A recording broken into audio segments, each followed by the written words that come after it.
การศรัทธาเฮาต้องศรัทธาความจริงอันดับแรกอันดับสองเฮาต้องเข้าศรัทธาความดีอันดับสามเฮาก็ต้องศรัทธาความบริสุทธิ์คำว่าศรัทธาสำคัญที่สุดคือการศรัทธา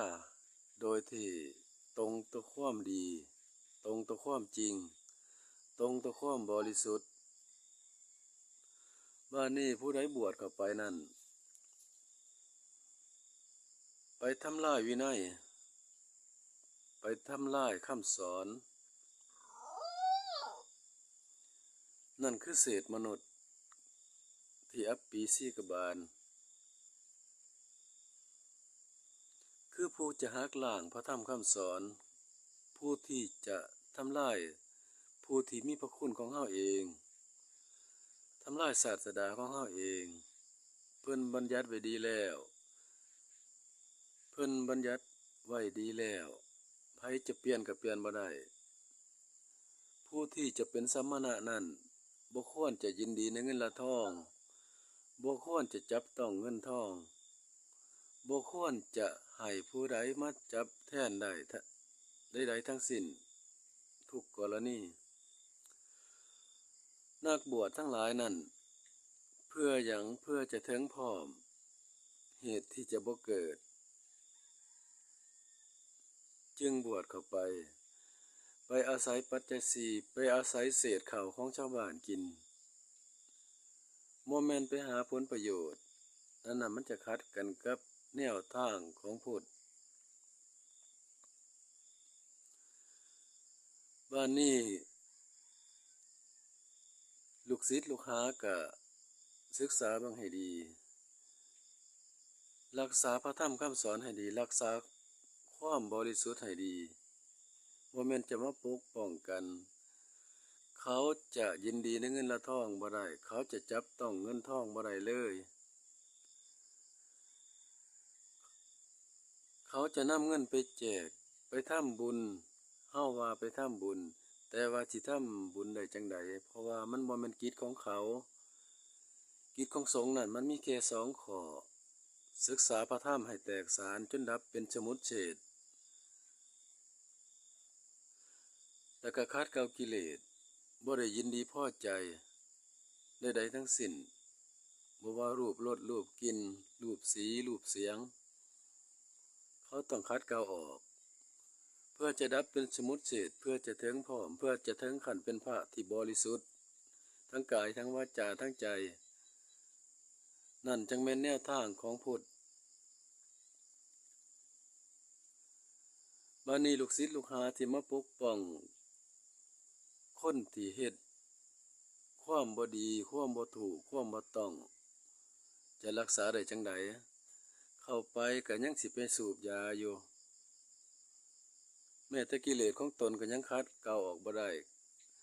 ก็ยังจะเอามายกย่องสรรเสริญกันนั้นมันผิดแนวทางการศรัทธานั้นเฮาต้องศรัทธาความดีศรัทธาความจริงและก็ศรัทธาความบริสุทธิ์อย่างมั่นคง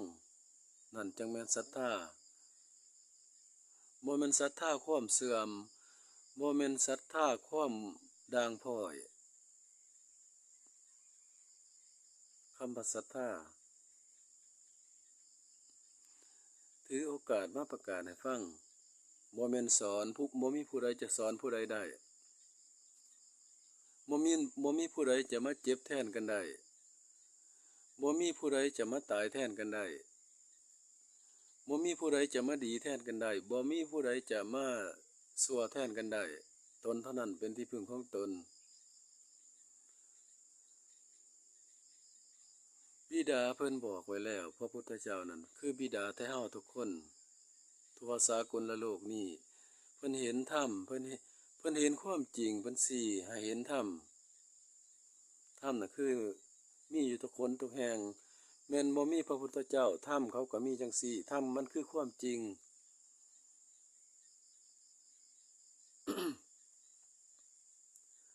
พระพุทธเจ้าชี้ให้เห็นธรรมบ่แม่นสอนธรรมสิไปสอนธรรมได้จังใด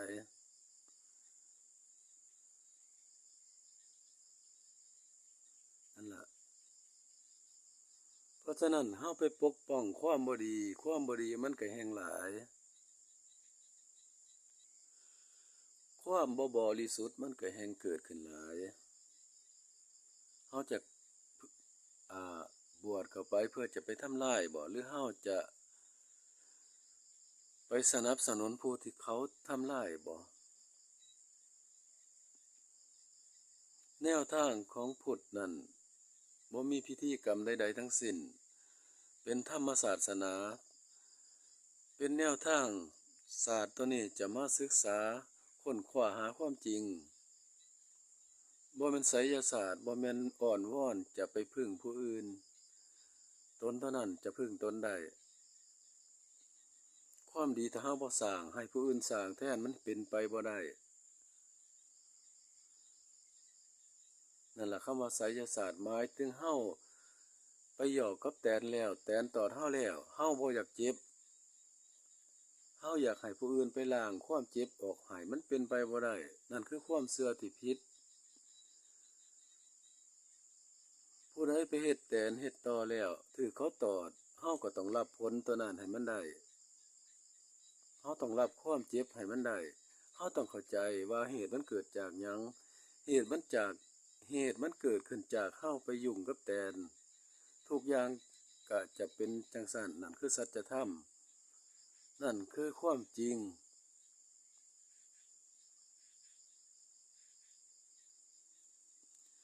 บ่แม่นได้เงินมาเฮาบ่ถือก็จริงเฮาบวชเข้าไปนั่นแล้วก็เอาไปแจกจ่ายชาวบ้านเอาไปสร้างอันนั้นสร้างอันนี้มันบ่แม่นกิจของสงฆ์มันเป็นกิจของชาวบ้านนั่นเฮ็ดมันบ่ผิดมันเป็นบุญชาวบ้านเฮ็ดนั่นควรจะช่วยกันผู้เป็นชาวบ้านผู้เป็นฆราวาสนั่น แต่ว่าสงฆ์เขานั่นเขาเฮ็ดบ่ได้เขาสาบานตนในโบสถ์เขาจะรักษาพรหมจารีทั้งกายทั้งวาจาทั้งใจเขานั่นเขาจะถึงพร้อมถึงขั้นเป็นพระหมายถึงเป็นผู้ประเสริฐผู้สมควรที่จะกราบจะไหว้ผู้ที่บริสุทธิ์ผู้ที่บ่มียศถาบรรดาศักดิ์บ่มีหยังเลยผู้ที่เข้าสู่ห้วงความว่างทั้งกายทั้งวาจาทั้งใจอยู่ไสก็ได้บ่แม่นจะมาสร้างวัดสร้างว่าใหญ่โตอลังการบ่แม่นจะพาชาวบ้านมาหาตัดไม้มาไปเฮ็ดนั่นเฮ็ดนี่อันนั้นคือพวกอัปปีสีกบาลพวกทำลายพระธรรมคำสอนทำลายพ่อผู้เป็นบิดามารดาเฮาคือพระพุทธเจ้านั่นบ่แม่นจะหาผลประโยชน์กับชาวบ้านกินจังซั่นแปะเปื้อนผ้าเหลืองนั่นคือพวกท่านเฮ็ดด่างพร้อยผมบ่ได้ศรัทธาพวกท่านผมศรัทธาผู้ที่เขาประพฤติดีกระทำดีแล้วก็คิดดีผู้เขาดีก็มีเขาจะบ่มีพิธีกรรมใดๆทั้งสิ้นเขาอยู่สันโดษอยู่ถ้ำอยู่เรือนว่างอยู่ป่าไปอยู่สัมมาทาของเขาไปประมาณนี้ล่ะ